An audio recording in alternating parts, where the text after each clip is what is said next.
You're locked into Hits 92.3. The views, stories, and opinions shared on this program belong solely to the host and their guests. They do not represent the views of Hits 92.3 Radio, management, staff, partners, advertisers, parent companies, or affiliates. And if you don't know what any of that means, listener discretion is advised. Now sit back, turn up your volumes, and enjoy the content from one of the greatest, dopest radio personalities to ever touch this microphone in 3, 2, 1.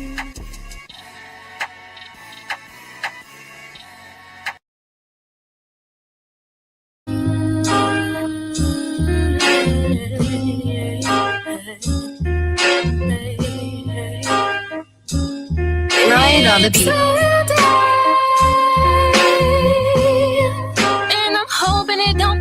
Today, 'cause I wanna go out and play. If someday I'll forget about every yesterday, something will blow my mind away, because I'm ready to throw it away. Waking up just to hear them say, I wish you sleep forever. I hope heaven rejects you. The pits of hell accept you forever, ever. But you've never weathered the storm before, and I don't invite you past the man at my door. And I'm hoping it don't rain today, 'cause I wanna go out and play. If someday I'll forget about every yesterday, something will blow my mind away. Something will blow my mind away. Don't take yourself for granted. Don't take it for granted. Don't take up for granted. Nothing in life is handed. Don't take yourself for granted. Don't take it for granted. Don't take up for granted. Nothing in life is handed.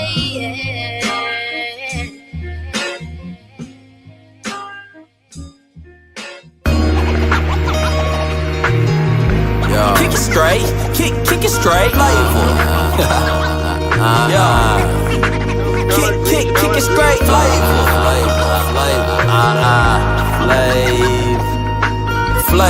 Ate it, baby J. Kick it straight. Yeah. Somewhere around September 84, I went to a party with Pops and left with my mama. Back 3 trimesters later, welcome one hell of a summer. Big boy, I tell some shit. While I ain't gon' sit down, I got my ass whooped. That took till that feeling wore down, and that was fast. So that I asked myself if I wanna repeat that shit and get beat or try something equally thrilling. Not so Knievel, but close enough, even he do a grimace after I witnessing all the pressure I breezed through. Hey, this baby, the need for this enigma. Yo, hey, got a different flavor, you can savor indeed, post to appease ya. Yo, hey, take time, filter that stuff out your way that ain't gon' feed ya. And never get close to them suckers, they deep wanna deceive ya. In the 80s baby's hot, in the 80s baby's hot, in the 80s baby's pot, full of chicken pot pie, baby 80s baby's pot, full of collard greens. We got that 80s baby's flavor, we got that 80s baby's flavor, yeah. 80s baby's pot, full of chicken pot pie, baby 80s baby's pot with the collard greens. We got that 80s baby's flavor, we got that flavor you can savor. Speaking from the old school, we are not of the same. Play a dialogue, interpreting the height as a flame. They think it's all about fucking bitches and rocking a chain, but they mind frame is not in my binocular range. They can be lame with a L, but I'm with cash with a K. And a couple dimes, fiending for us to blast them away. Fucking with a player, she wouldn't dare ask for the pay, 'cause the Decatur baby, I'll leave her ass in the A. She ate that baby pie full of collard green neck bone. Beat show with the flow, get flexed on. I remember making plays on the mid phone, cooling with my partner Jack Pie by the X on. 12 were hating 'cause I was fresh with the dreads long. Not a smidget of a sucker in my flesh bone. Flying higher than an Android tech drone. 55 Chevy sitting pretty like a red bone. In the 80s baby's pot, full of chicken pot pie, baby 80s baby's pot, full of collard greens. We got the 80s baby's flavor, we got that 80s baby's flavor, yeah. 80s baby's pot, full of the chicken pot pie, baby. 80s baby's pie with the collard greens. We got that 80s baby's flavor. We got that flavor you can savor, yeah. 80s baby's the greatest human experiment gone right. But as for us, that's just tough. Cause the generation after us is after us and after each other. Can't kill each other fast enough. But this ain't the end all. You ain't gotta pretend, dog. Remember your independence. We begin and we end all. You ain't gotta follow them suckers out on the limb fall, fracturing your extremities, hindering your ascent, dog. Just feed your family, man. It be more important when you about 50 or 60 and looking back at your portrait of life. You like it's more to this. I compare this too much to hell. Hustling, but I feel like I'm a hare in a tortoise shell. Had a nightmare, I felt like I was a werewolf in tortoise shell. Clean off my back and I ain't looked back since. 80s babies, you get the flavor and passion. Been governing my tax with this southern in my accent, pimp.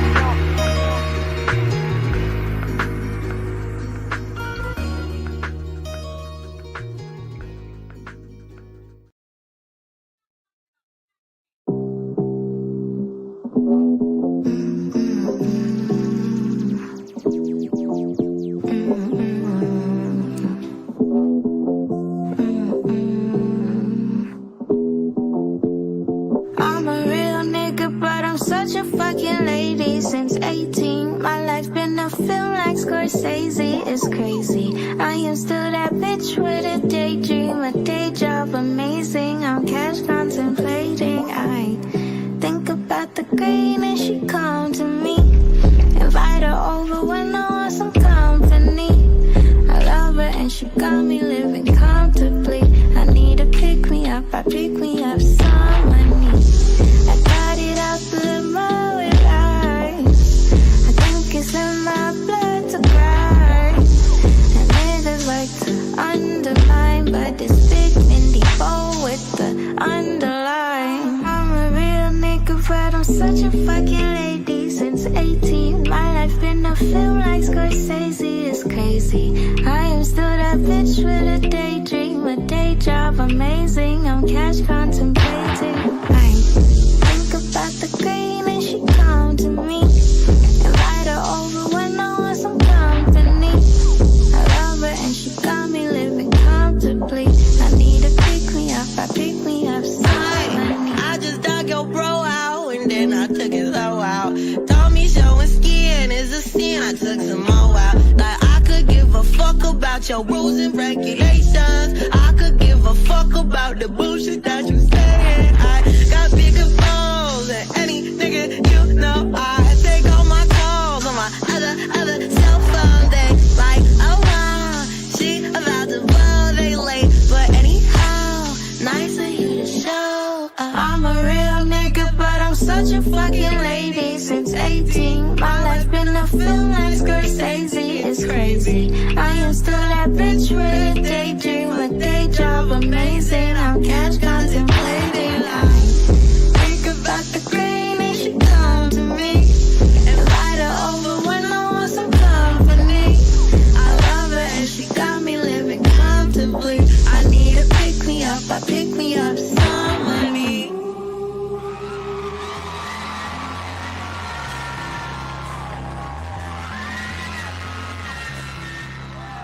I just want to run my business and do ratchet shit with my friends, and that's it.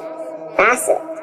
That's it. You are now tuned in to All Hustle and No Fear with your girl, the Hood Unicorn. Come on, let's go. Back against the wall, last name against the rope. Middle finger stretched, if you're thinking it's a joke, tell my friend I'm about to blow, about to blow, about to blow, about to blow, about to blow, about to blow, about to blow. Body image and positivity are major impacts in today's society. At Nurse to Beauty, we believe in bringing the beauty from within to the forefront. For those of you who are planning to have cosmetic surgery, Nurse to Beauty is ready and available for all of your post-operative needs.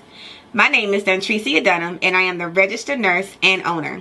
I have over 10 years of experience with emergency medicine that has aided me in giving quality medical care for cosmetic surgery clients. We specialize in a number of safe and effective options and solutions to help you achieve your ideal body image.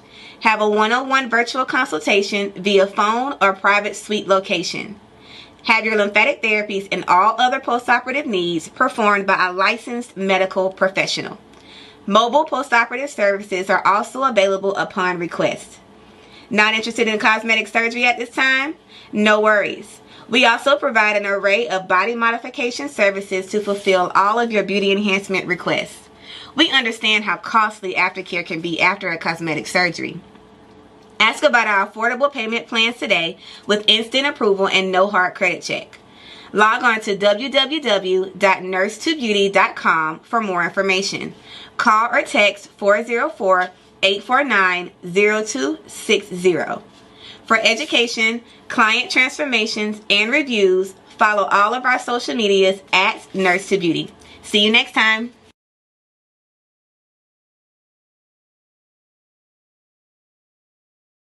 Good morning. How y'all doing out there? It is your girl, Sunshine Rains. So you can, there I am. It's your girl, Sunshine Rains, aka Griselda Blanca, aka Uni the Motivator, aka the Party Starter. But you tune in each and every morning because I am your hood unicorn.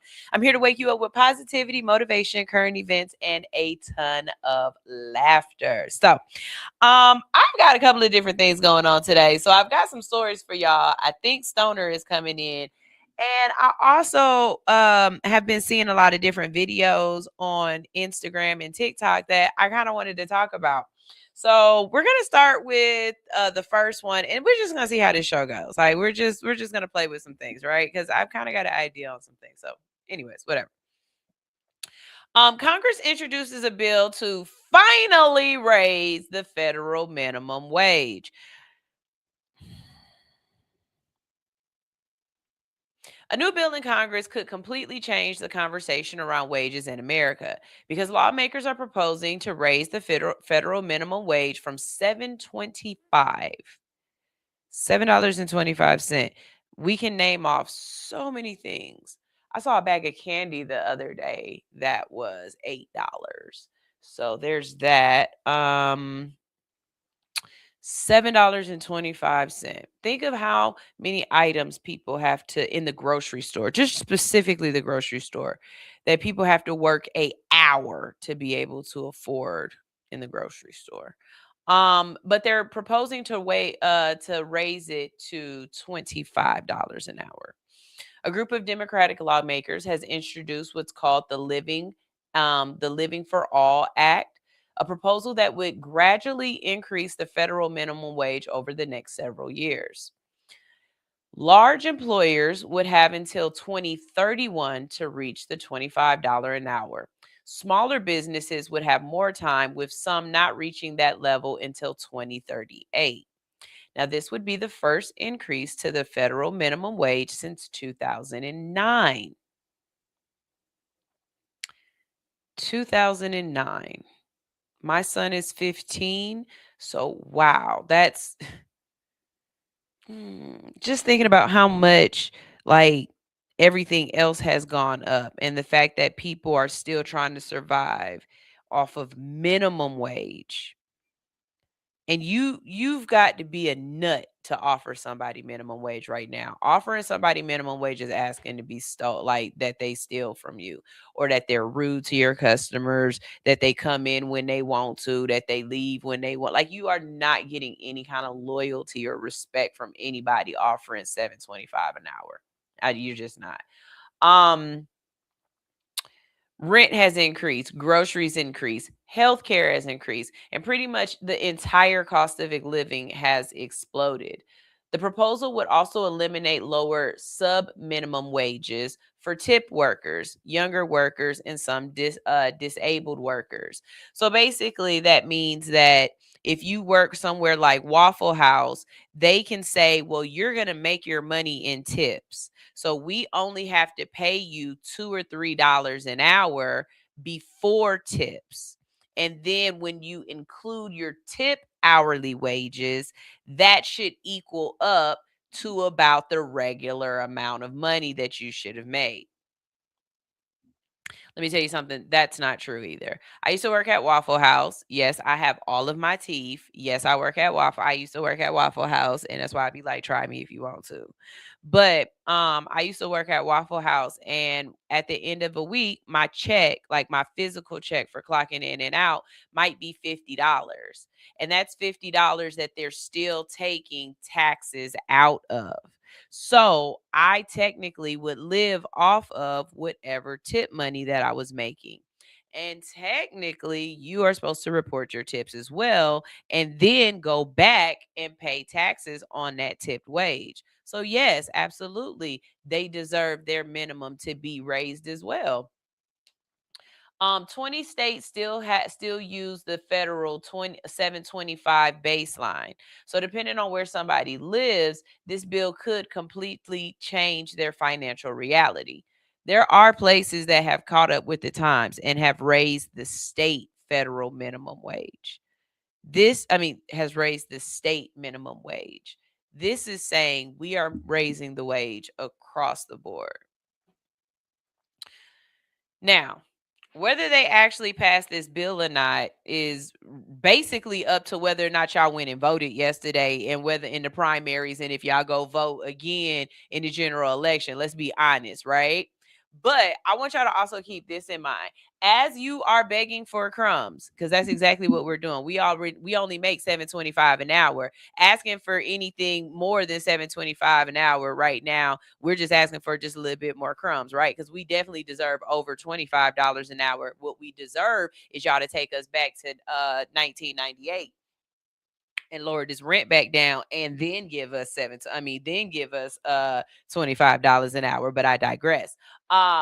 What we need to be doing is also saying that Congress coming to the front of the congregation and asking us, can they that they need more money, that $75 an hour for them to make isn't enough, that they need to be able to get into the stock exchange and make millions of dollars with the information that they know and doing insider trading and everything else, and that we need to allow them to make more money to do a job that they not even supposed to be doing like that.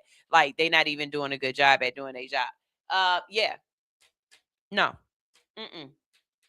This need to pass. And if it don't pass, y'all need to go ahead and get in these streets. Y'all need to let people, you know what? Honestly, I think the opposite.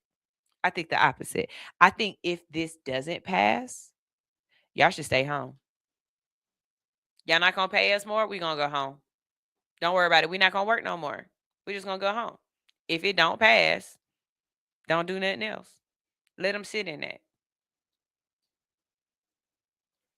Proposals like this usually face major political opposition in Congress. They always do. But they want you to give them money. But they don't want to give you no money. The bigger point is that the conversation has shifted. And America used to debate, should the minimum wage be 10 or 15? Now people are saying it openly needs to be $25, $30. Because that's what I was saying. Asking for $25 ain't even enough. $25 an hour is not enough. It's really not. And for anybody who's like, now you just being greedy, you don't understand what living to live is and not living to work is. Comfort. Like the fact that people have classism and they believe that regular everyday people don't deserve time off, don't deserve to only work one job to be able to pay for their living expenses and take care of their home.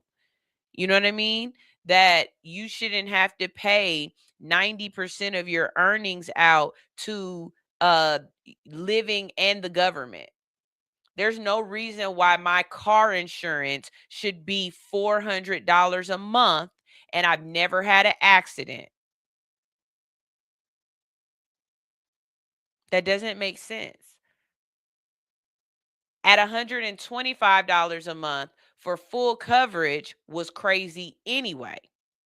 And now we're up to $400. The average car insurance, you're not going to tell me that if you got a new car or if you got a car where you're paying a finance on it, that your insurance is not less than $300 a month. And if your insurance is less than, no, I'll say $200. If your insurance is less than $200 a month, or in the $200 range. Who you with? Who you with? I want to know. Because I don't believe it. And it need to be a good, reputable place. Like, don't say you with some ding dong down the street. Like, I'm not talking about that. I'm talking about a legit insurance place. Because right now, just to do regular things is not only that, but leisure has also been taken away from us in a sense where things that used to be free now cost. And then the things that you do to just relax, to enjoy, that costs a substantial amount, and it has extra tacked on expenses with it that make it ludicrous to do it. If I'm coming to your business that has a parking lot on your property, why am I paying you to park at your business, to come to your spot? That does not make sense. And I'm not even talking about like convenient parking where I'm parked up close up front or whatever. Be perfectly honest with you. The caveat of, oh no, we have a valet, they're going to park your car. How many of y'all really want somebody else in your car? Let's be honest. How many of y'all really want that little boy to get in your car and move your seat? How many of y'all really want them to see the inside of your car? That's just as personal as coming in my house sometimes. I'd rather park my own car. The fact that we can't just go enjoy things and do things, and everything has a cost to it. Oh man, my doggone thing just messed up. Well, that allows me to go to the other thing. Anyways, yeah, I think the cost of living should be raised. I think minimum wage should be raised. And I think just looking at TikTok and looking at things that are going on, that y'all are getting to the point where y'all just about tired of it. And when people get tired of it, things start to change. I'm waiting for y'all to storm the castle. Because you basically let him tell you, let them eat cake. When he said, I really don't care about how they live in or whatnot, I need money for this war. That was let them eat cake. Do you know what happened to the last person who said let them eat cake? The people handled it. So we shall see. Are y'all gonna eat the cake or? And with that being said, so I do be on TikTok a little bit more now because I be searching for stuff. I'm trying to find different things to talk to you guys about. And I found this video, right? And I have absolutely no idea what this boy is talking about. And I'm from Atlanta. Not only that, but I need to go find the incident that he's talking about because I think I know what he's talking about, but I'm not sure. But what I absolutely love about TikTok is the comment section. And I think that's going to be the new segment I bring to y'all. It's going to be the TikTok comment section. So, this is my first time doing this. We're going to try it. It just so happened to be this first one. And I know I didn't record it very well. Look, give me some grace.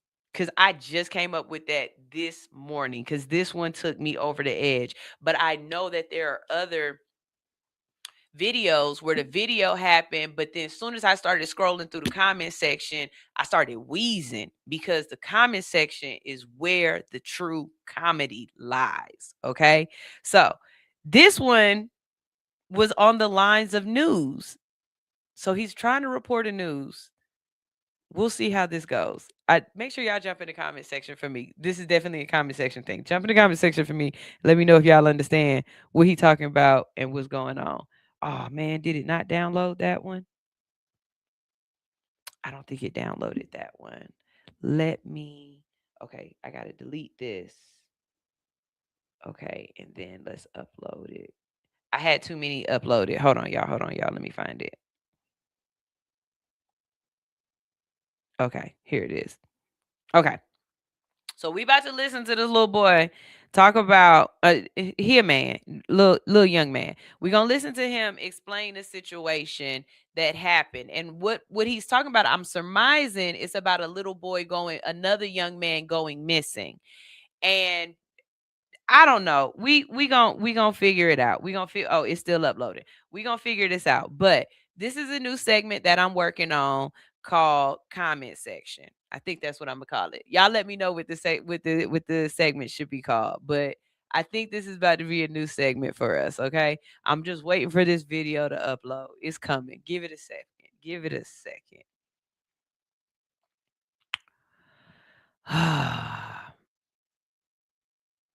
That's crazy that it's taking this long.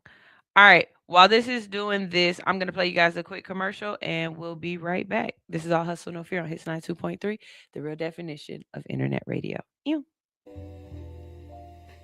Some spaces you walk into, and some you remember. Soft light, intentional design, a space that doesn't just hold your content, it elevates it. This is more than a place to create. It's an experience. For creators who want their work to feel different, more refined, more intentional, more you. Book your space now on Peerspace. Studio Luminaire. Link in bio. Okay. All right. So here's the video. Here we go. I keep seeing the videos about young man went missing, bro, and the friends, bro. Y'all gotta chill on them folk, bro. You gotta look at these two niggas in the video, bro. Now, this ain't no offense, but everything I'm finna say finna sound offensive, gang. Twin, them boys are literal corns, twin. Like, if you know what a corn is, twin, them boys are that, twin. So you already gotta exclude a lot of shit, twin. But you can put in the perspective of they not real, but would you expect the corn to be real, twin? It's like, okay, you already hear the shit they said. They said, hey, man, what we gonna tell a grown man to do? He 20, he got fired, and he outside. You know what I mean? Shit, bro, the nigga got fired. It's like, so this shit get crazy, bro, but it's like this your partner, twin. It's like, so, brr, you gonna leave, bro? You gonna leave, bro, out there? Even though this shit ain't like, we leaving this nigga in the middle of the trenches or some gang. This man, bro, we is at Camp Creek. So it's like, twin, they not expecting. And them boys probably, they said they went out there to charge their car, bro. Them niggas dead, they probably dead ass went out there to charge their car, bro. You don't know what twin, like the twin went missing with thinking. Cause whatever he said, bro, they said his sister supposed to come get him, gang. So that's why he even got out. Now y'all like, okay, I'll wait on my partner, but let's be real, bro. If a nigga really tell somebody like, twin, I'm straight, bro, I'm good, gang. Come on, twin, what you gonna think, twin? You gonna really think that. But that's how it be. That's how you know who real and who messed with you and who don't. Cause you got that one friend who'll be like, twin, I know you say you straight, twin, but I'ma make sure you straight, twin, you feel me? And that's how it's supposed to be, though. But them niggas, that I'm saying, you gotta understand the situation. Them boys really don't know nothing, like they, twin, they is goofies, twin. Like, I'm not saying y'all goofy, but y'all goofy, gang, you know what I'm saying? Like, I'm goofy too, but I'm not goofy, you know what I'm saying? You see what I'm saying, though? It's like that, twin. So it's like, bro, y'all just gotta chill on them folk, cause them boys be getting death threat. Like, them boys, a lot of they partner, they saying a lot of stupid stuff, but that's cause they don't know what to say, bro. They really just don't know what to say, twin. Y'all boys just look, just chill on them boys. Cause you ask me, twin, if you add little dog, twin, I'ma say, I don't even know if bro dead, bro. And I'm not even on no detective timing, gang.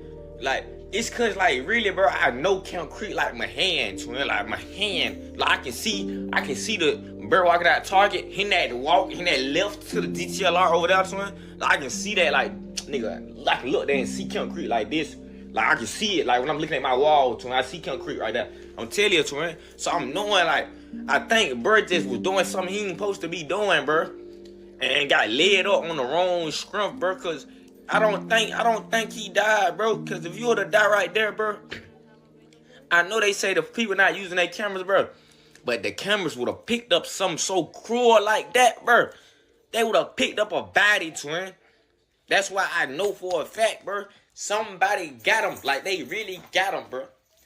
and you look at the type of the situation or event that was occurring that day, twin, the boy had 5. Somebody probably hot dot, twin. Somebody probably hot dot. Hey, don't even do that. It's over, twin. Matter of fact, it's how they fuck out here in Kemp Creek. Probably threw his ass in the whip, bro. You seen the little backstory stuff. People like, yeah, you don't know, but like, bro, where is this shit gonna come from, twin? Where is the backstory gonna come from? So whoever sent that weird ass vanish mode text, bro, they know something, bro. It don't matter if they tell the truth or not, they know something. Y'all, bro, that boy is not, he's not gone, bro. That boy is, he can get fine. Okay. So he's gonna continue talking about it. But first of all, I just want to say, listening to it the first time, I kind of was a little lost. Listening to it the second time, my Atlanta kicked in. And it's so funny because listening to it at home, I was just scrolling through a lot of stuff and everybody else's dialect was mixed in. But just sitting here, I completely understood 90% of what he was saying. And the things that I miss is because how they talk and they drop off sound. And so it's too low for me to hear it. But the second time around, I was like, oh, I know what he was saying right there. I could put that together. Okay. Now, the reason why this was hilarious to me was because while I was at the house, I couldn't understand. And I was like, I wonder if somebody in the comment section got me.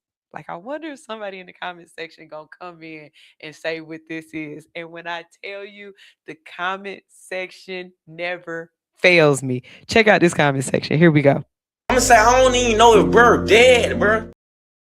Oh, okay. So the comments, it's gonna keep playing what he's saying, and I can't turn off his volume. Doggone it. Okay. I know a better way to do this. No. Okay, I'm going to read you the comment section from my phone. That's what I'm going to do because I don't want to keep hearing his voice and I want you guys to hear me. Okay, so let me pull up the comment section from my phone. Where is it? It's going to be under screen recordings. Okay, here we go. Okay, so first thing somebody said was, okay, gotcha, check, boom. Like this, they about to try to tell you what he's saying. But here comes somebody who came perfect with it. This person says, here we go. Love the comment section for this. Wait, trying to make it go back. Come on. Sorry, I told y'all this was my first time doing this, so I'm gonna have this perfect next time. I already see how this works. Okay. For the people who don't understand, he's basically saying that the 2 boys who made the video come across to him as immature, awkward young boys, what he refers to as cornballs. Because of that impression, he personally doesn't believe that they were involved in Derek's disappearance. He also is trying to clarify that he isn't trying to insult them or attack their character, but rather explain how he interpreted their behavior and the way they presented themselves online. At the same time, he is not defending or excusing the way they responded to the situation, especially if their reactions seemed odd, insensitive, or suspicious to other people. His point is more so that young boys, particularly immature ones, often react poorly in serious situations, communicate awkwardly, or behave in ways that can be easily misunderstood. So, for his view, their behavior is something that is immediately connected, is not connected to the disappearance of Derek. Baby, I said, you know what? That's exactly what that boy was saying. I don't know about this little boy Derek being missing. I don't think it's the boy that was missing from Ben Hill. I think this is a different situation because the little boy that was missing from Ben Hill, they found him by now. This is a completely different situation. So I'm going to look up who this Derek person is and what happened to him in Camp Creek. But my Atlanta ears was also in on this too, since we're talking about this story. My Atlanta ears was also in on this too, that also heard something else that is so girl coded And I don't even think men understood that. He said, this boy said that his sister was going to go pick him up, was going to come pick him up. Y'all cool. Y'all can go ahead and slide out. Y'all can ride. I'm going to be okay. Girls automatically know that if we came together, we leave together, or we don't leave till we see that you okay, and now we can go. If we drop you off somewhere, we don't pull off until we see you get into the house. Girl code is we all make sure we good. With guys are so used to being so independent and not worrying about predators, i.e. men, that they okay with just leaving they dude to just go leave. Like when dude said, I'm cool, Slime, y'all can slide. His friends left him.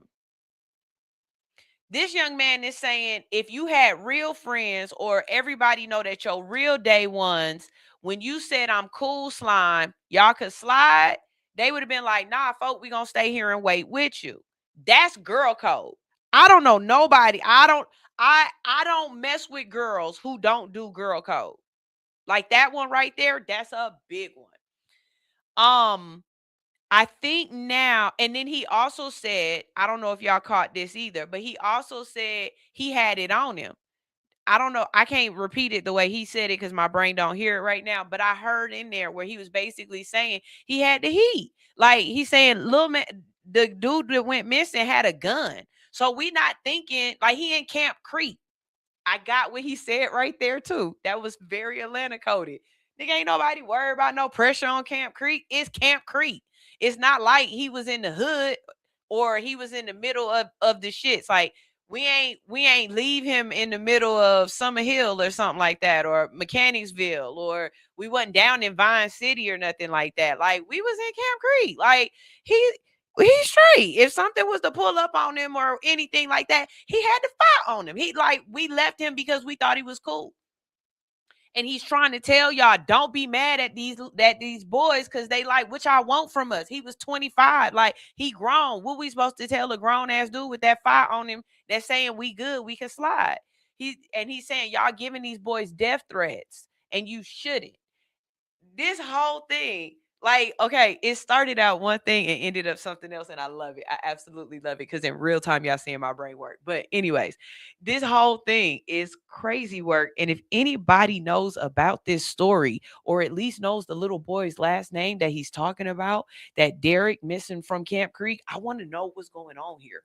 I want to know more about this, and I might even try to find this young man and see if we're not going to understand nothing he's saying.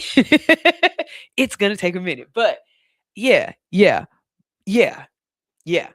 But on the other end, the comment section is going to be a new segment that we have. It definitely is, because that's a lot. That's a lot. Anyways, okay, so I got another video for y'all. This one, since we're talking about Atlanta, this one was hilarious to me, and I absolutely know what she's talking about. She's absolutely right, and we need to discuss this in Atlanta, making everything into a club. Everything don't need to be a club. It really don't. But here we go. Here's her experience. Y'all, Atlanta is not now, nor has it ever been a real place, and it's really starting to sink in. I know that already inherently, but it's really starting to sink in to me. It's clocking to me. Because I have on pajamas. I ordered some food. I ran to pick it up. I have on pajama pants. I know better than to do this because I'm learning quickly that Atlanta's not a real place. Get there to pick my food up. There's a bouncer at the door. Why is there a bouncer at y'all's restaurant? At this lovely establishment? He proceeds to card me, put a wristband on me. He puts a wristband on me. This is a restaurant, is it not? Why do I need a wristband to pick up I ordered food. Can I pick it up? He says they kind of treat it like a club. So now I'm at the club. I'll come to find out a simple errand to go run and get food and come back home. Suddenly I found myself knee deep in a club, bar situation. In Kentucky, this particular bar type of situation would have been riddled with whites, sprinkles of black. Instead, up here, Up here, though, everybody black. Everybody black inside the whole place. I just was not mentally prepared. Not only that, parking lot stacked. Beamer, Benz, or Bentley. Which one do you want? Like, I just came to get a burger. It is after midnight on a Wednesday. Why are y'all in here jumping? It makes no sense. Like, what are y'all doing here? Do y'all not have to be at work tomorrow? Like, what is going on? So I get my food. I'm trying to leave. The little bouncer is like, little mom, where you going? Sir, I have on pajamas. I just came to pick up my food. I thought I was just running to get a snack and then going back home. He talking about we ain't even got started yet. Why the fuck not?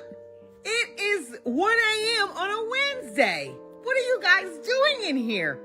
Why are y'all at the restaurant turning it into a club? Why are y'all taking wristbands at the door? And checking IDs. He said, well, because it's like a bar. I mean, they're selling alcohol. No, y'all are having a full-fledged party here on a Wednesday for no apparent reason. They was like, nah, shoot, this is light. The niggas, no, this is light. Hey, little mama, you might want to go change and come on back then, little mama, because we great. Hey, I'm not going to change and come back, but I will be back. Them in here, the parking lot stack, I will be back. But I'll be prepared next time, because this time, clearly, mentally, physically, I was not. I didn't know. I know better. I'm going to do better. I keep forgetting there's blacks literally everywhere. It's definitely the blacks. So look, one thing I will say about Atlanta is I think that it's because it's so many people in such a small space. Y'all think Atlanta is a really big city. It's really not, but we really have a lot of people in the middle of this forest. Like, and we all tight in, which means it's always something to do because everybody is on their own circadian rhythm. So we need something to do all the time because idle hands is the devil's playground. Listen, I work in one of my little side hustles is I run a food truck that's outside of a tavern. And you would think this is a little hole in the wall and it don't be jumping, but it don't matter the day or night of the week. This place stay jumping. And it's all kinds of people. You could have somebody in there with a prom dress standing next to somebody with some cowboy boots and Daisy Dukes, and everybody is in this spot chilling. Atlanta is not a real place. When I go other places, I am flabbergasted at the fact that y'all city go to sleep. Atlanta don't go to sleep. It's up 24 hours a day. Like, we literally are kind of like Vegas. They say Vegas is up all the time. Atlanta don't go to sleep for real, for real. Name a part of Atlanta. Johns Creek. Johns Creek go to sleep. Johns Creek go to sleep. And if you know what I'm talking about, you know what I'm talking about. Johns Creek, you go out there and everything is closed down after a certain time. Whoa, what happened to the camera? What happened to the camera? There we go. Yeah, Johns Creek, that shut down. But anywhere else in Atlanta, it's pretty much just something going on. You're gonna find something to do. That's crazy. But I think she went to the U-Bar. I don't know where she went, but I think she went to the U-Bar. I would say that's where she went. This next thing I'm about to show y'all that I found on TikTok, I am so confused by why y'all are doing this or what the purpose of this is. But I'm about to show y'all a video of one young lady doing it, and then I got another video of somebody's commentary and some other people doing it. But is this doing it for the gram? Because if this is doing it for the gram, y'all need to stop. I'm fucking tired. I'm tired. Oh my God, I'm tired.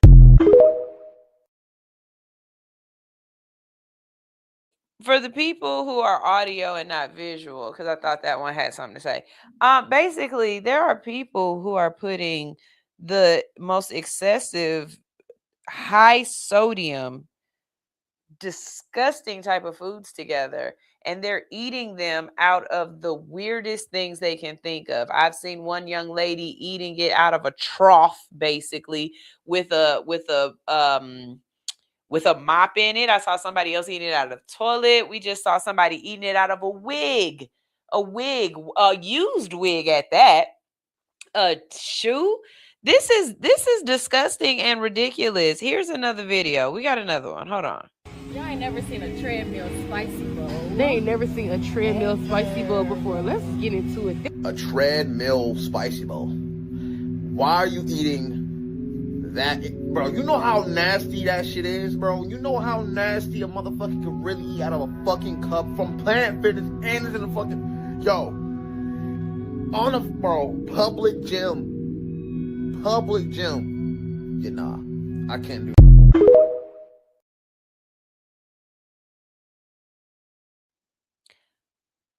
Are y'all bored?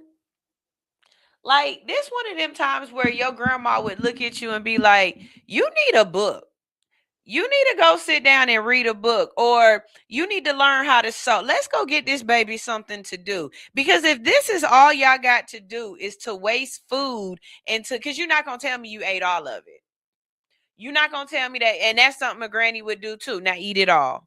No, I want you to sit up here and I want you to eat. I want you to scrape it out of the bottom of that boot. Since you just put all that pasta and you wasted my good shrimp and eggs and you put it in that doggone, and I want you to eat it all. And yes, when your head hurts from all that damn salt, you're going to sit here and we're going to drown your body in water. Because we're going to make you drink a whole bunch of water to flush it out. But why would you do this? Like, why are y'all, what is the point? Have we really gotten this bored? And if we have, there are lots of books to read. Like, y'all need to get a book for real. Do I have another one? No, I want to save that one for Stoner. All right. So look, we're gonna keep going on. I got my teleprompter to work again, so we're gonna hit that back up. JetBlue founder is warning that the airline could face bankruptcy. Okay, so I want to first, for the people who, reading comprehension matters. This is not the CEO of JetBlue. This is the person who founded JetBlue years and years ago, and this is his take on what's going on. Why does this matter? This matters because we just lost Spirit. JetBlue is another economy airline for people to be able to move throughout the country. JetBlue, Frontier, these are airlines that are trying to keep their ticket costs affordable in some kind of way. So one of the founders of JetBlue has sounded the alarm about the future of the airline, and his warning is getting a lot of attention because he believes that the company could be headed towards bankruptcy if things don't improve soon. Founder David Neeleman recently told pilots at Breeze Airways, his newer airline venture, that JetBlue is in a really tough spot financially. According to Neeleman, if jet fuel prices stay high, analysts estimate that JetBlue could lose around $1.3 billion this year alone.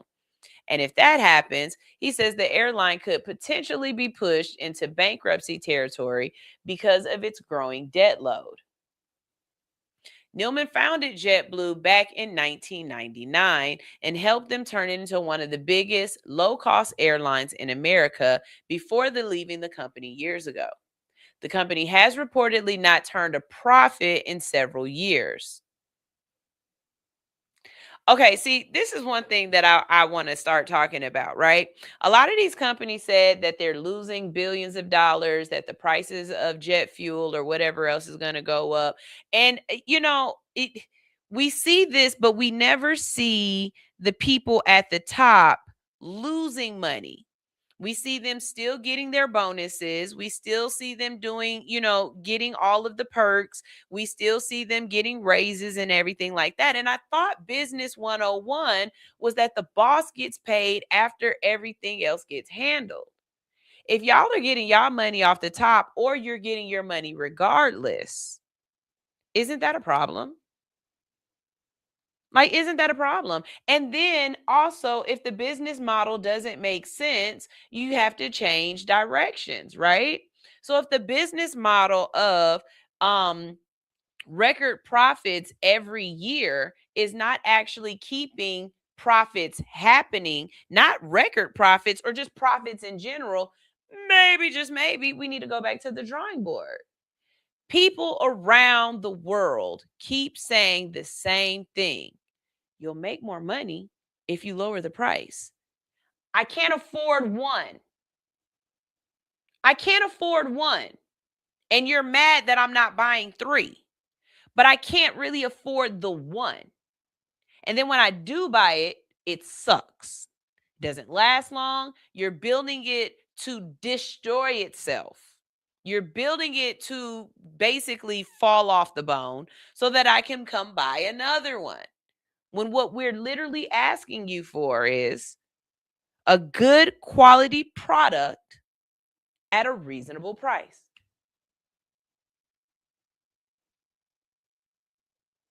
I'm not understanding what's so difficult about that. And it's not even just in the realm of products, service as well. Hairstylists, you really want to make some money right now? Just go back to the basics. I promise you, if I really feel like if I really could get back into hair right now, my body is not built for it anymore. You have to train yourself for that. But if I was really built for it, if I had stayed in the hair industry right now, I really believe I could kill the game off of one true belief: good customer service and providing an exceptional product. Meaning, you come in, I shampoo, condition. I don't overcharge you for things like detangling or nickel and dime you for things that don't make sense. Oh, because your hair's a little bit longer here, or this, I cut this, that. Like, go back to real old school beauty shop practices. And I know I can hear you guys in my ear. Well, the customer ain't the same like they was back then. Okay, that's why you have a right to choose your customers.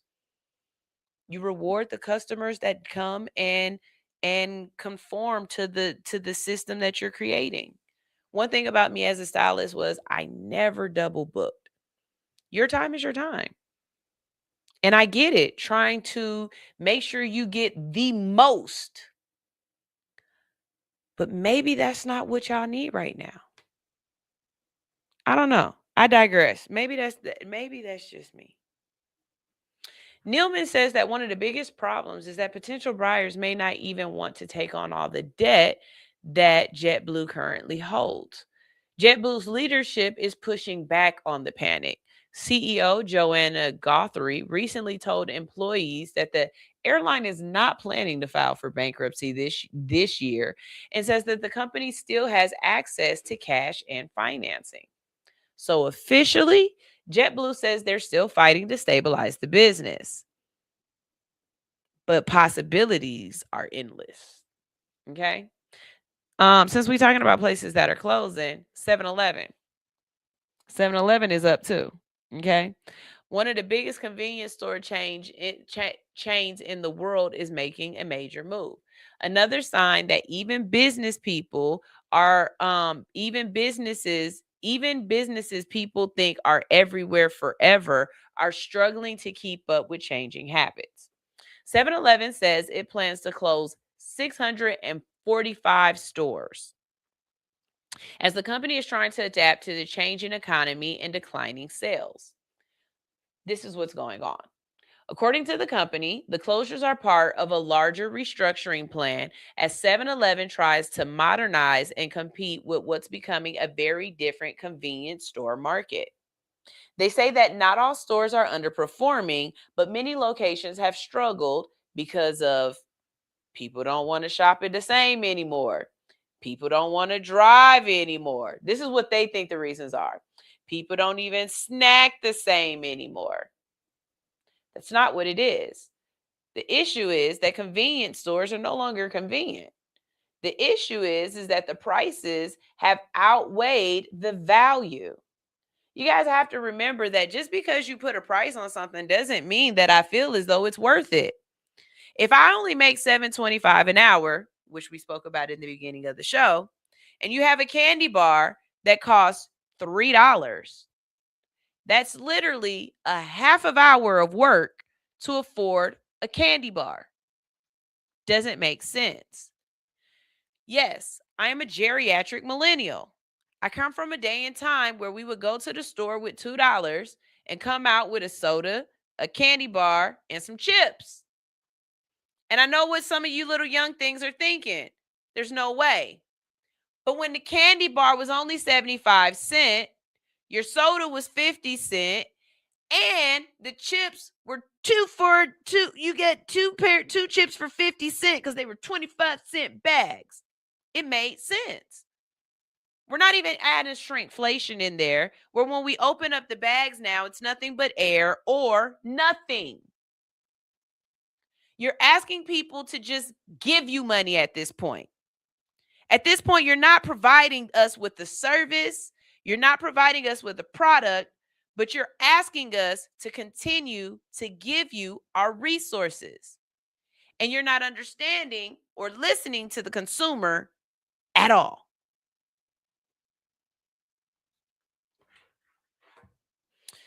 Now, convenience stores are having to compete with things like Uber Eats, DoorDash, Amazon delivery, grocery pickup, and even dollar stores expanding their food options. Well, maybe that's what more convenience stores need to do. The fact that I can't go into a convenience store and get apples and oranges, get things that I actually need, it's all junk. A lot of stuff is expired and old because it doesn't turn over. Y'all are not paying attention to the consumer. Again, bad business practices.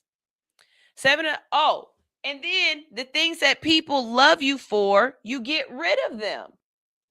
People love a Slurpee. You get that big Slurpee, that super gulp. It was like $1.99 or something like that. But I'm not paying $8 for juice. Now you want me to come get a super gulp and it costs $5. That don't make sense. It's greed. You are in a business of profits over people and you're losing your business. If you went back to a business model of people over profits, you would stay profitable. 7-Eleven also admitted that younger consumers are spending differently, especially after years of inflation and economic uncertainty. People are buying fewer impulse items, meaning those random snacks and drinks that people grab. And if you know convenience stores, impulse purchases are the business model. So now the company says that it's trying to shift toward fresher food, digital ordering, delivery, and updated store experiences. Basically try to become more of the place, become more than the place that you shop for chips and gas. Okay. But if you don't listen to the consumer again, you're just spending money on changing to do nothing and shut down eventually. How long can companies survive doing the old way when the consumer behavior changes and when the consumer is really telling you what they want and you're not listening? Because people always think giant brands are untouchable until suddenly they're not. We've seen this with malls, movie theaters, and department stores, and now convenience chains. Same thing with movie theaters. Movie theaters. That's another one. Listen, people are making $7.20 an hour. Movies used to be $5. You want to go to the movies now, you're going to spend $50 to $100 to watch a show. And you want people to come out to multiple movies. They're not doing that. You're not giving them an experience that makes sense. I'm sorry if I know that these same jujubes, and I mean literally, these same jujubes cost the same amount in the dollar store, and you are just putting a astronomical convenience fee on them because it's supposed to be for the experience. fuck the experience. I'll stay home and I'll stream it. Because now the movie that came out last month is streamable this month. It's not like when we were little kids and you had to wait 2 years for it to come out on VHS. Y'all have to keep up with the mentality of the people. And you're not. I wouldn't go to a movie theater. I go to a drive-in though. Because I have everything I want in the car with me. And I don't have to pay all those prices. And I can pay a decent price to go to the movies. You know how much Starlight costs? Y'all know how much Starlight costs? Starlight is like $5 for adults and $2 for anybody under 12 or something like that. And I don't care what you say. Even my 15-year-old is 12. And you have a good damn time. Y'all got to catch up with the people. That's all I'm saying. Y'all, this is All Hustle, No Fear on Hits 92.3. We're about to go to a quick commercial break. But when we come back from this commercial break, we got some more conversation, some more talking, some more chilling, some more getting it, kicking it, and just, you know, with the shits. Oh, you know what? Because people be telling me they be watching my show. I want to see if people really be watching my show. So I'm going to start dropping Easter eggs in there. Hey, TT. How you doing? Y'all make sure y'all go check out my favorite chef, TT, at Atlanta Brunch and Company, ABC. Yeah, okay? Y'all check her out. Tell TT that Sunshine sent you. That's all I'm gonna say. That's my little drop in there. She say she be watching the show. I don't know if she be watching the show for real. She said I'm funny, and if she be watching it when she get a chance. If you get to see this episode, you better let me know. All right. We're going to a quick commercial break. We will be back. This is All Hustle, No Fear on Hits 92.3, the real definition of internet radio. You.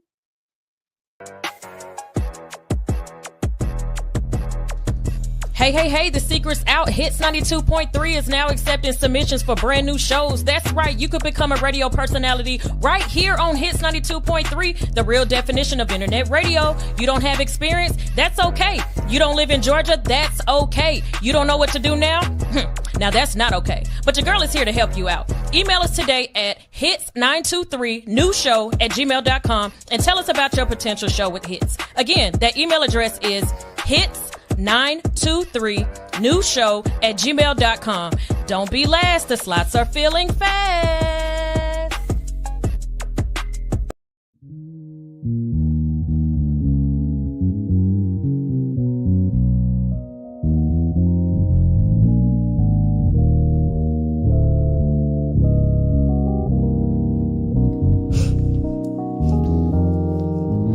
Baby, come see me another day when money ain't a problem. And my Twitter account got about 5 million followers. I'm on a bumpy road, but I'm smooth and go like butter. Fly away like beauties do after their caterpillars. I'm changing, don't need a filter. Been vibing since I was a toddler. Got the juice from my father. Maybe that's why I bother to bring this light tonight and illuminate their tomorrows. Saving them from their sorrows. Hope if I lead, they follow. Cause man, we need a beacon. I'ma be that shit. Little girl made it off rapping, never sold a brick or hit a lick. Appreciate the little things, alleviate the lunatics. Then maybe they'll take your shit. Cause baby, I've been thinking about it all day. Looks so good, I'll fuck you in the top way. Trying to run the world, but I can't concentrate. Something like that Nunu and Rashad every Sunday night. Something like that Nunu and Rashad every Sunday night. Something like that Nunu and Rashad every Sunday night. Something like that Nunu and Rashad. Babe, I'm feeling better and I'm stormy weather. Run off endeavors. Picked my ass off the pavement. Thought I'd be there forever. I always think I know better. I always know that I don't. I'm seeing God as a humor. Sometimes I feel like a joke. Grandmama laughing in heaven. Still ain't done right with my blessing. You fresh air when I'm stressing. You make me feel like you're standing. Flying away from this planet. You pick me up when I'm landing. I can't be so damn I'm distracted, gotta go through with my planning. I knew that we were meant to be the night I caught your show. And now we running shit, but have so very far to go. And all I need is you and me, and that's the only thing I know. So go ahead and drop them draws just like before. Yo, cause baby, I've been thinking about it all day. Look so good, I'll fuck you in this hallway. Trying to run the world, but I can't concentrate. Concentrate. Something like that new and Rashad. Every Sunday night, something like that new and Rashad. Every Sunday night, something like that new and Rashad. Every Sunday night, something like that new and Rashad. Something like that new and Rashad. Every Sunday night, something like that new and Rashad. Every Sunday night, something like that new and Rashad. Every Sunday night, something like that new and Rashad.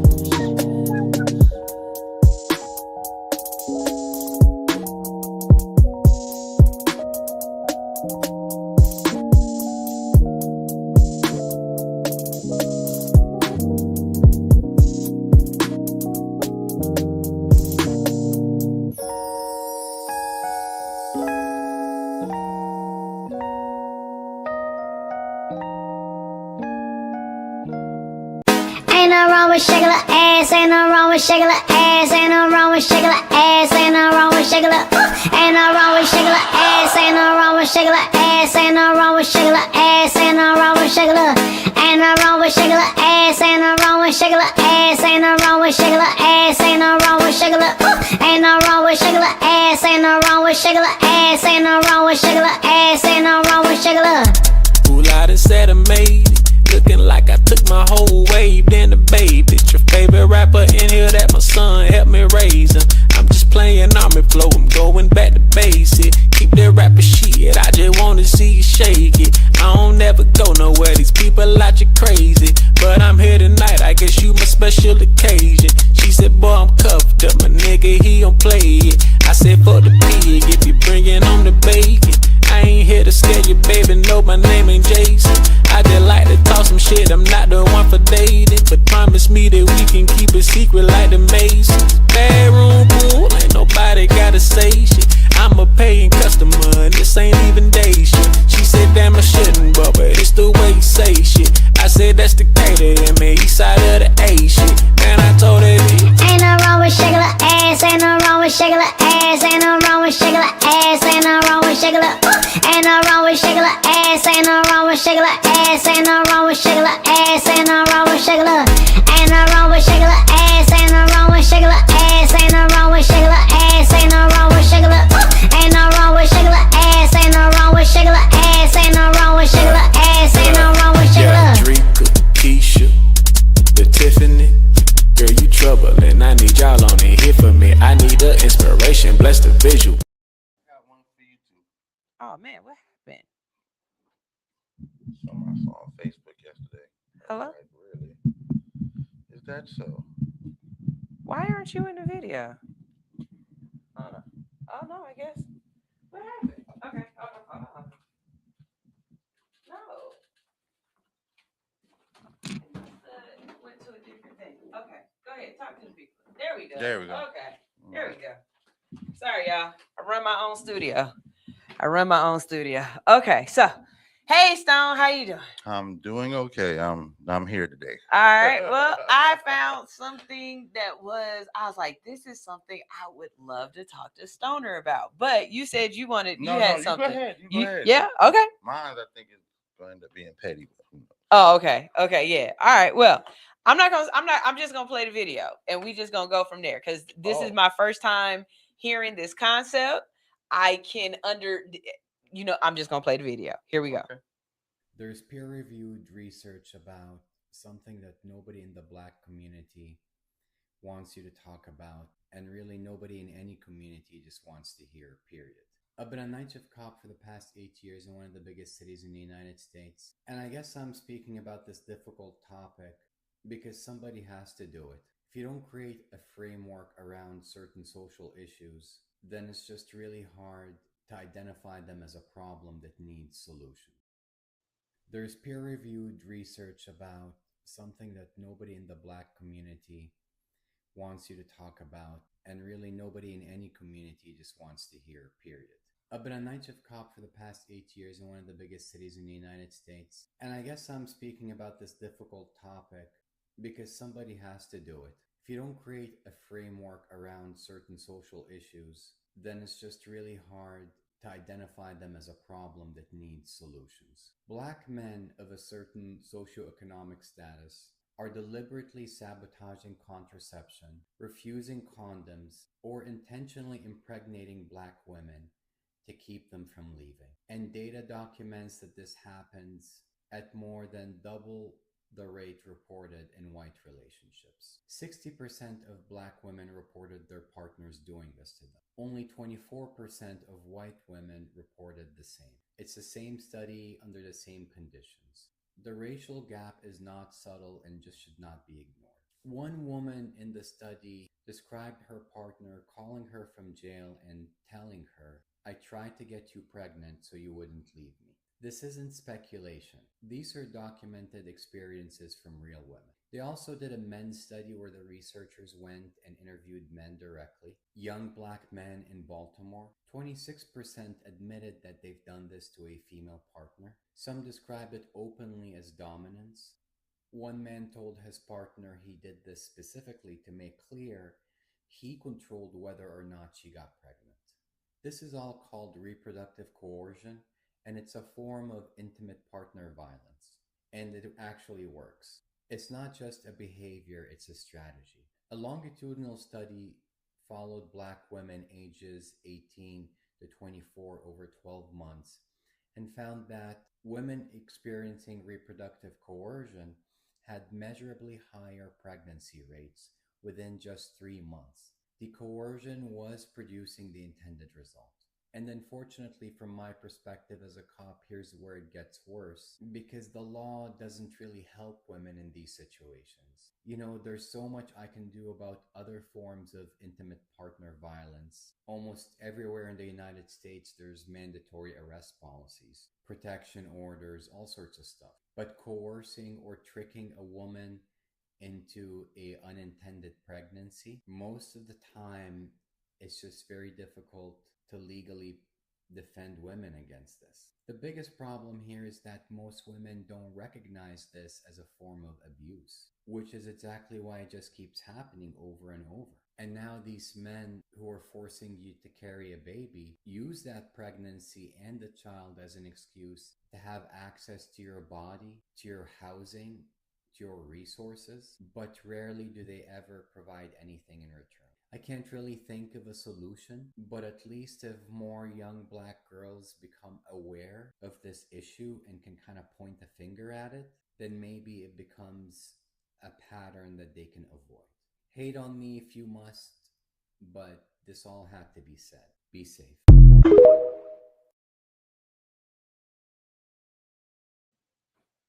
Okay, Sonner, I would love to hear your perspective on this because I know my perspective on it and I'd love to hear yours, but you know. My perspective on it is he's not lying. This ain't nothing new. This ain't nothing new. Dude's been doing this forever. Just like women been saying forever, I stopped taking the pill. I wanted to have a baby. Oh, you got me pregnant. You don't want to be a father. Too bad, my body. This ain't nothing. He's not shedding light on anything. Oh my God. It's been done since the beginning of time.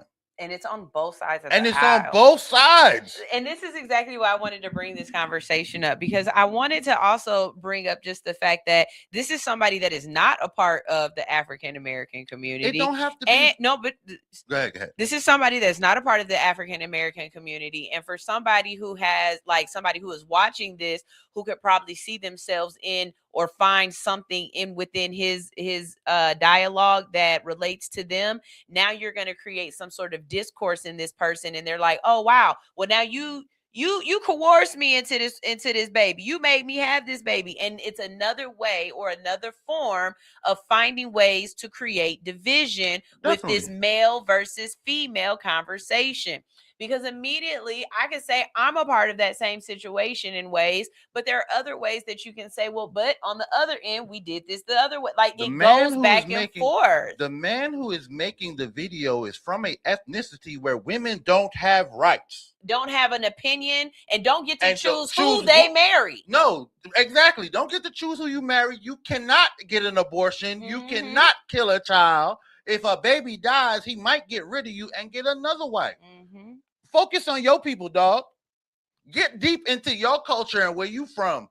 You look somewhat, this is just going based upon looks, so of course it's all conjecture. But looking at who you are, you look like you come from a Middle Eastern or Persian persuasion. And we're not saying where you were born. We're just saying your We're saying your ethnicity and get into that. Right. Do some research on that and find out how many of the women in y'all culture had the right to do anything. You ain't said nothing brand new. Men been trapping women with babies. Women been trapping men with babies. White women don't talk about it because it's just culturally accepted. We're not gonna. He just got to deal with it. If he didn't want a baby. Because if that's the case, we would talk about how many white women stopped getting educations at 12th grade or 10th grade or 11th grade just so that they can be triad wives and stuff like that. But y'all don't follow those. Like the fact that your grandma is only 15 years older than your mom and your mom is about 13 years older than you and you're pregnant. It's so deep into their culture that now they are writing laws that they're saying if by 25 you're not married or have kids, we're going to raise your taxes. You're going to pay 17% more than the average person. If you think I'm bullshitting, I saw that you sent me. Trust me, we're going to speak on that. You know what I'm saying? This is that's how entrenched in that culture this shit exists. You can't be a woman to be successful and get a job. Oh, no, not to mention, did you see the list of mind you, y'all send y'all daughters to college to find a man. We send our daughters to college to graduate.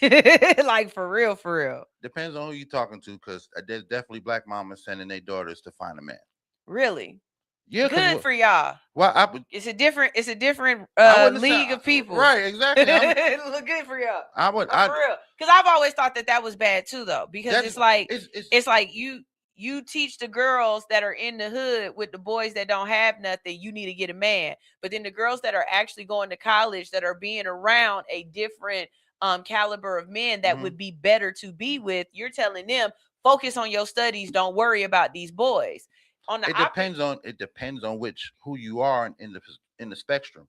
Because as a father, I'm always like, focus on your studies, don't focus on worrying about these boys.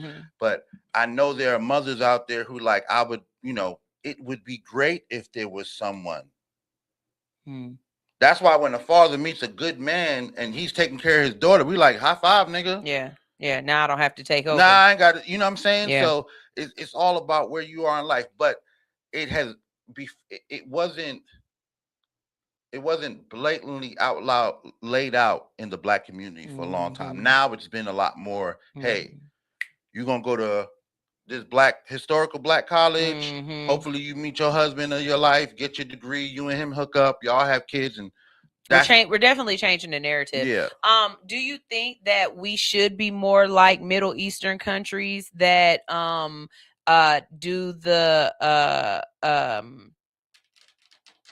why can't my brain find this word? Yes, thank you. I could. Why was my brain saying pigeonholed marriage? Oh, Jesus. I don't know. Shotgun marriage, but no. That's different. Yeah. But no. Do you think that we should be more like that and start having arranged marriages? Those cultures. It would take 100 years or more to convince the American woman that this is something you can. That this is a good life for you. You know what I'm saying? And in the first 100 years, we might end up at war. We might end up, you know what I'm saying? Because what has been built into America as freedoms, we can't go back on that. You know what I'm saying? And that's part of the issue. You see how many places went and voted and started changing the narrative? Maps? Yeah. They said, hey, it don't matter what y'all say, we'll fix the map our damn self. Right. Like, We'll don't even worry about it. And then in the voting. Did you vote yesterday? No, I didn't vote yesterday. Okay. I had to. Oh, yeah. Well, no, wait. Yesterday was Wednesday. Did you vote on Tuesday? No, I didn't vote on Tuesday. Okay. But you will vote in the general. Yeah. Okay. I did vote in the primaries. Seeing Keisha's name on there. I just wish Keisha had some fucking I really want to know what you stand for, Keisha. I'm not gonna say been looking this stuff up. Yeah.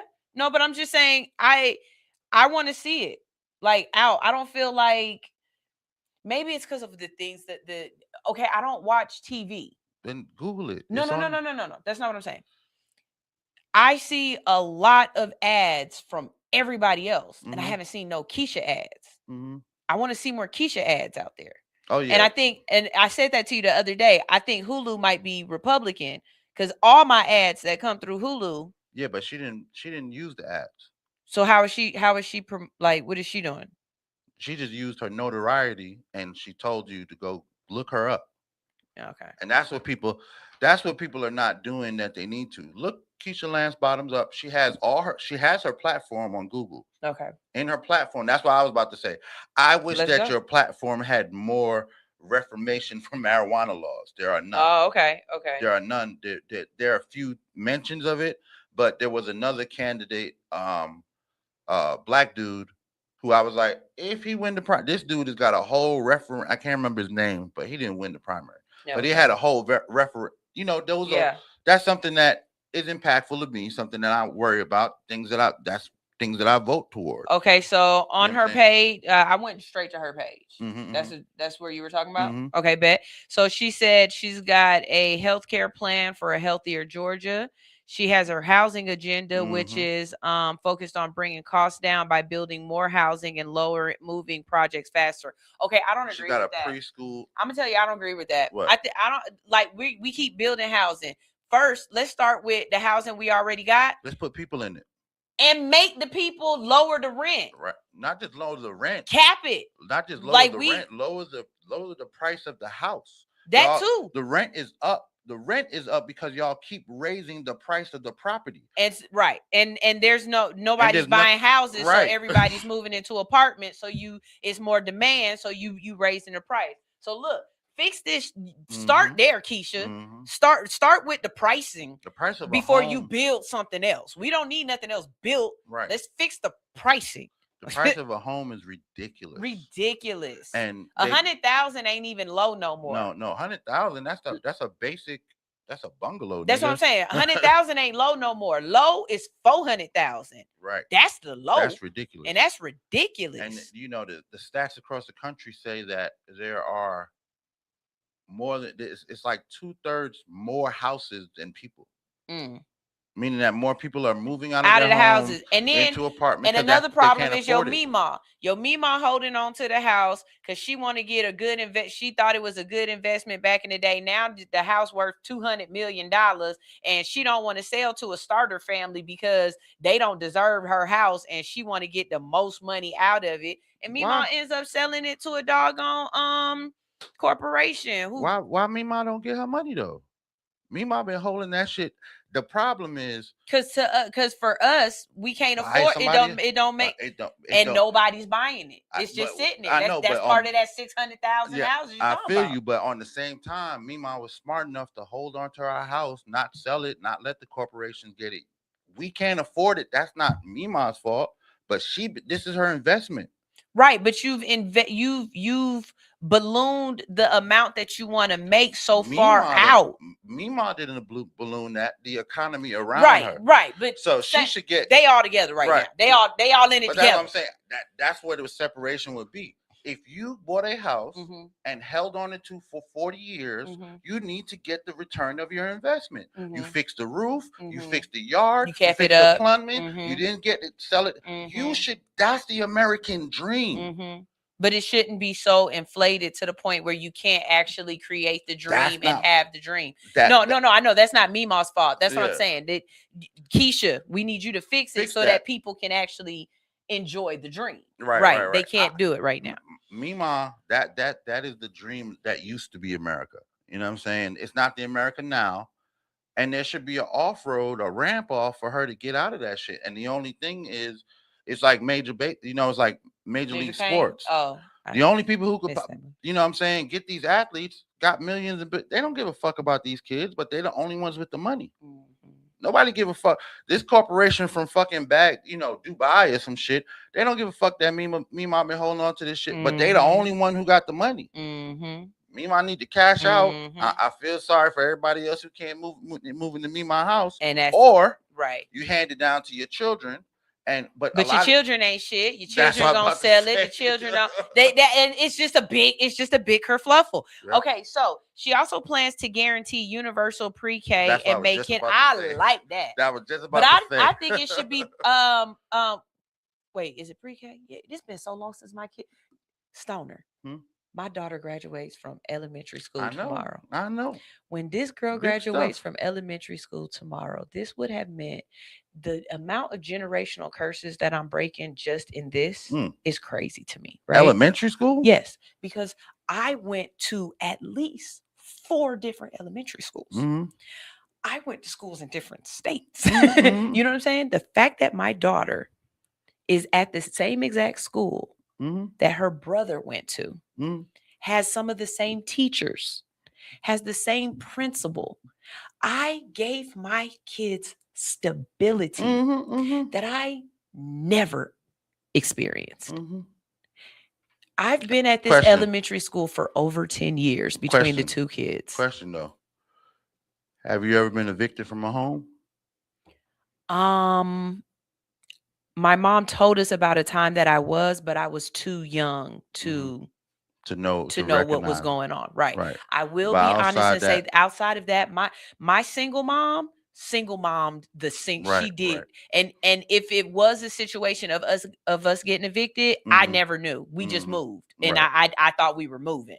So I do remember a time where we moved from from Texas to California, and it was one of those we staying with some other people, so everybody packed up. But again, I'm a little kid. I finally got cousins. We all kicking it. We didn't see it that way. So I was still small, but yeah, it's a major thing, man. Yeah, it's the major things of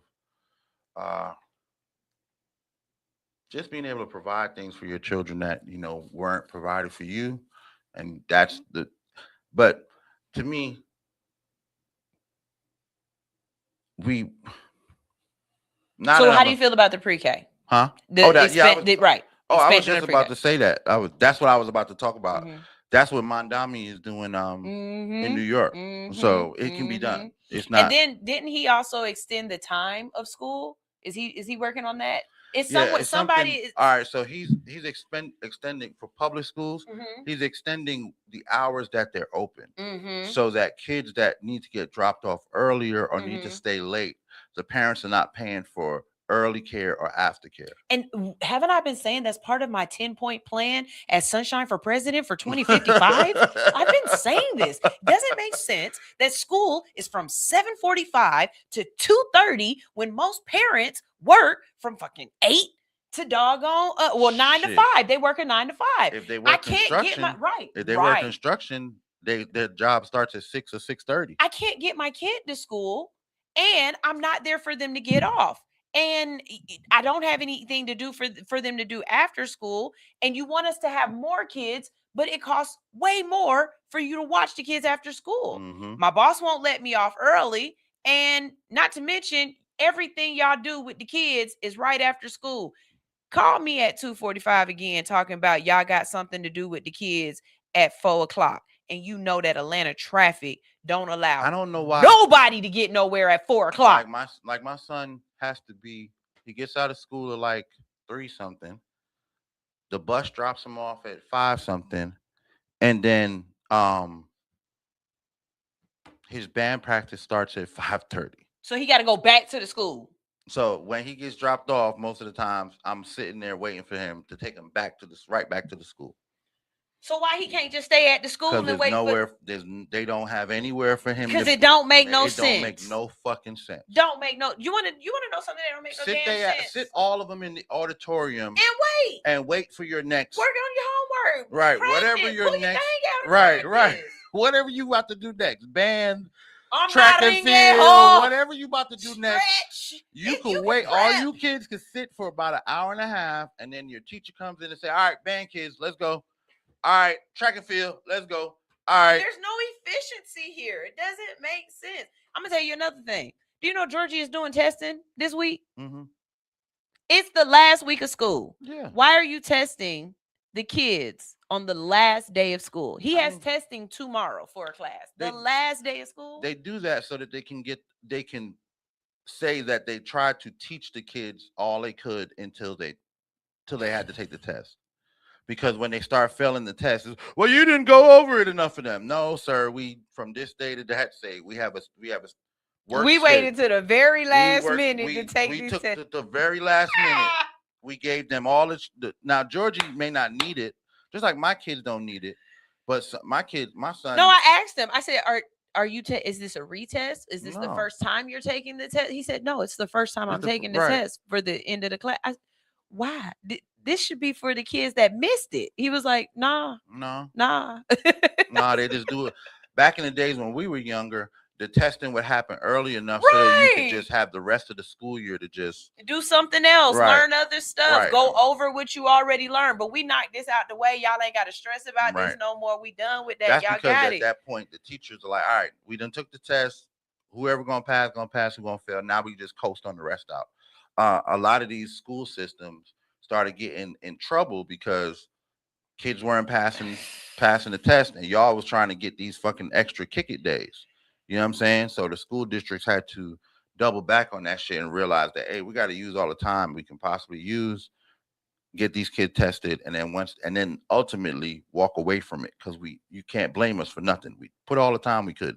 If your kid wasn't smart enough, your kid just wasn't smart enough. But it's not like we're gonna keep him here. We'll just advance him to the next level anyway. By the time he become a senior, hopefully things are.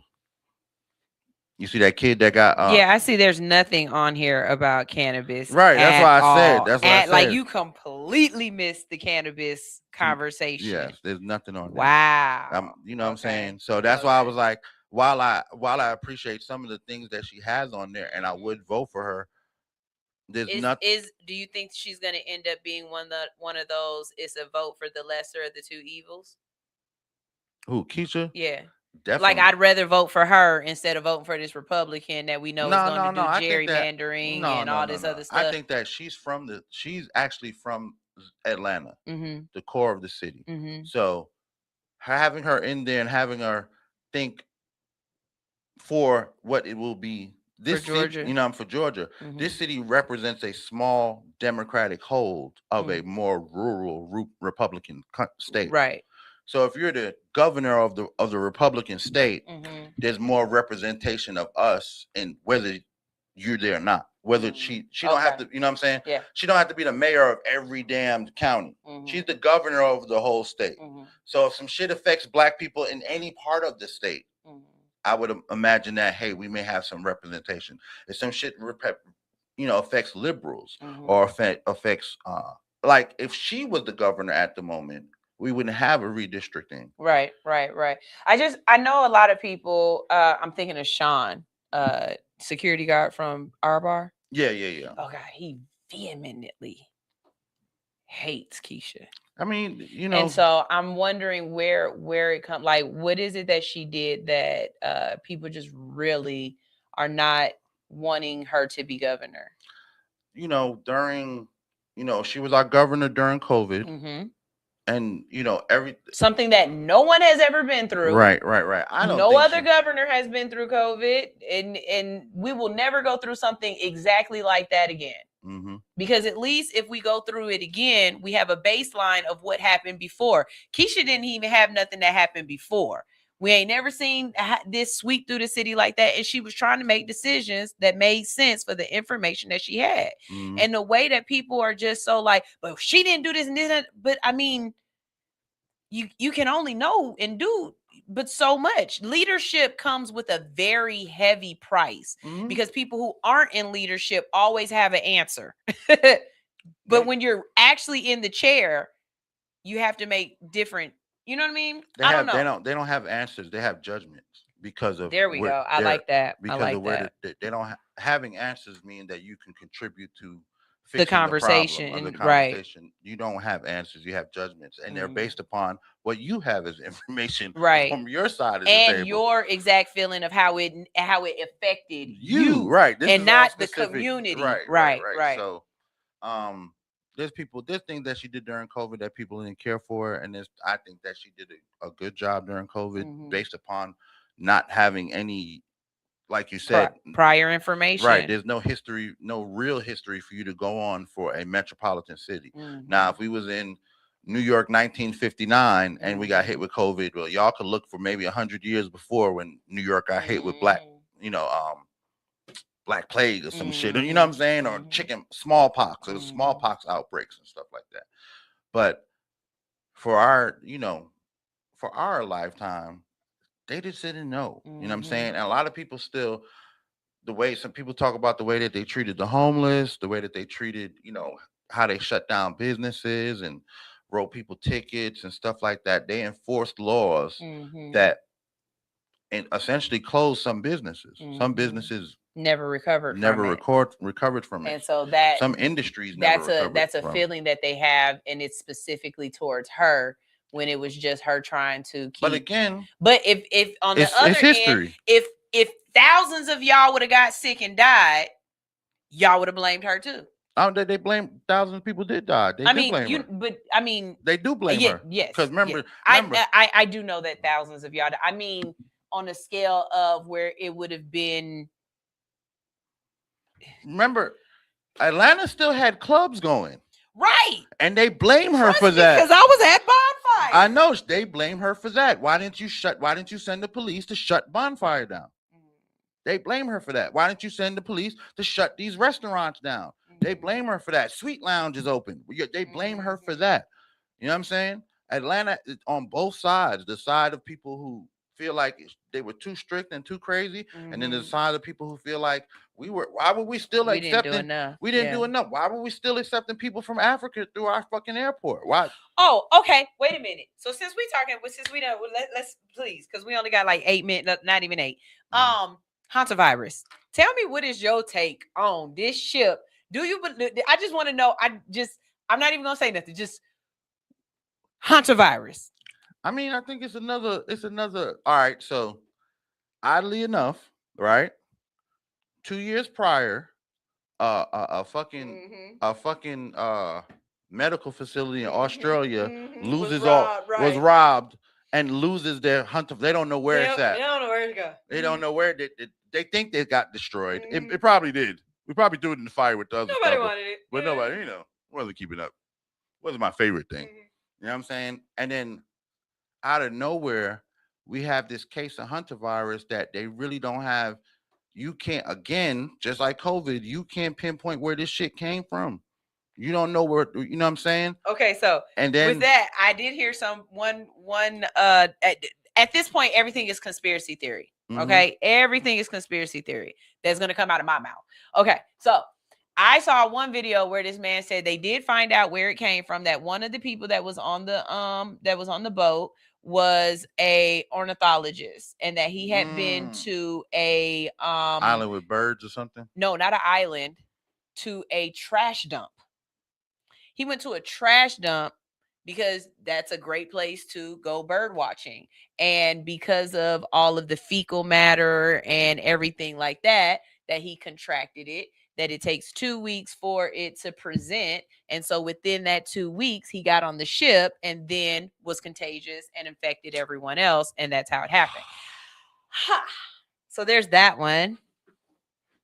And then this is my thing. I saw how big that boat was. How is there only 150 people on there? Oh, because that cruise cost you $250,000. Wow. It's a month long. It's like a month or 2 months long. So it starts in Antarctica and it goes all the way up to the North Pole. Oh wow. Okay, so that makes sense. Okay, so that's not a conspiracy then. That makes sense. Okay, so why haven't we heard anything from anybody's family asking? Or better yet, no. This is my next question. They done got the people off the ship that was sick, done sent them to different places, got them in the CDC and everything else, right? What about the other people that was still? We haven't heard nothing else about the other people quarantined on the ship in about a week or two. They And I just hope stopped that- talking about them. Yeah, what I'm hoping is that those people went home to quarantine as well, and then in 2 weeks we're gonna take another test and figure out if you got the shit or not. But for the first 2 weeks, your bitch ass better not come out this door. We're gonna pop you in the head. Again, another one, we found another guy that they found at a pub. He was supposed to be quarantined and he was out at a pub. Oh, yep. So just curious. I just wanted to know, like, do you think this will be the next wave of sickness, or I don't. The one that I'm more concerned about as far as being a wave, Ebola? the Ebola shit.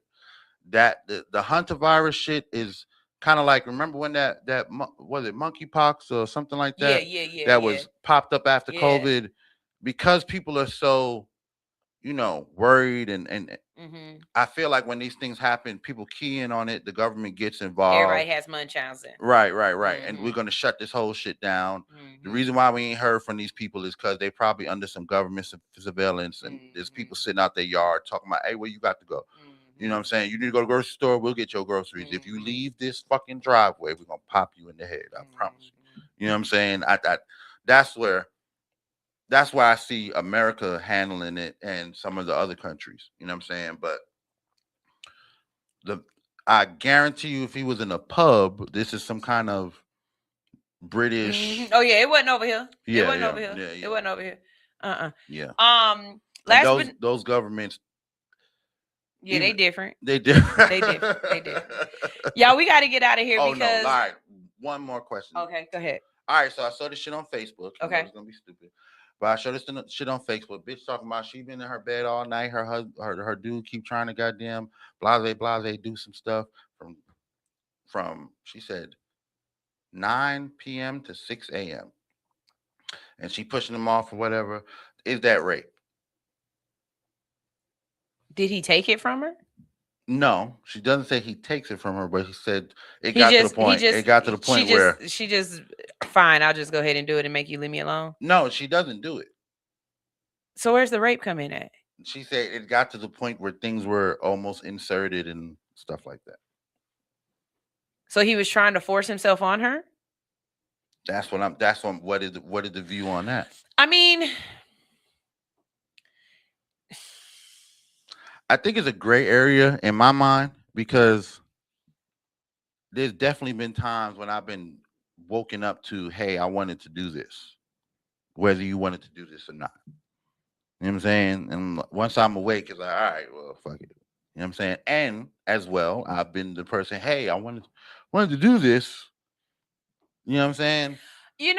Women, we have such a double standard when it comes to our body and our belief in our bodies when it comes to men. And this is not a pick me type of answer or anything like that. But I really think if you're able to come and explain it to us in a way and ask if it was rape, then you know that it wasn't rape. And that's all I'm going to say, because trust me, in the moment, the feeling, the emotion, the reaction, when you are not safe and that this person is trying to be violent. There's something different when a person is just begging. Basically. You know what I mean? There's a difference when a person is just, baby. That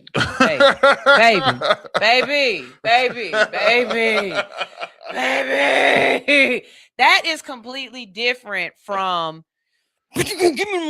like it's there's a difference. And I think if you are unsure to the point where you have to come ask strangers, then it's not whatever it was that you are trying to be implicit and imply. I don't think that. Again, this is coming fourth person to me at this point. But go look. It's up. But on yeah. But it just, if you're asking me from the conversation, I would say no, that does not sound like rape in that situation. But I will say that, can a man that is a husband with his wife rape his wife? Yes. Yes. Yes. Yes, he Definitely, can. definitely. As long as y'all understand that I do believe I that, agree with that. and that in this situation, under what he's saying, nah, that sound like you, because you could have got up and went into another room. You know what I'm saying? It's ways to let a person know, leave me alone and stop asking me. So I don't know, like, and it also depends on y'all relationship and how y'all move and stuff like that. Like, I don't know. There's so many nuances when it comes to relationships, and people want to bring things to the internet as if there's a black and white answer, and it's not. And then when people answer things or tell you, hey, okay, so since you're saying this, that sounds like you're in an unsafe situation. Oh, you yeah, that's should probably exactly what. leave. And then you That's come up with, there was oh, a- nah, he loved me and did it. And it's not like, well, then, bitch, don't come and ask me the question.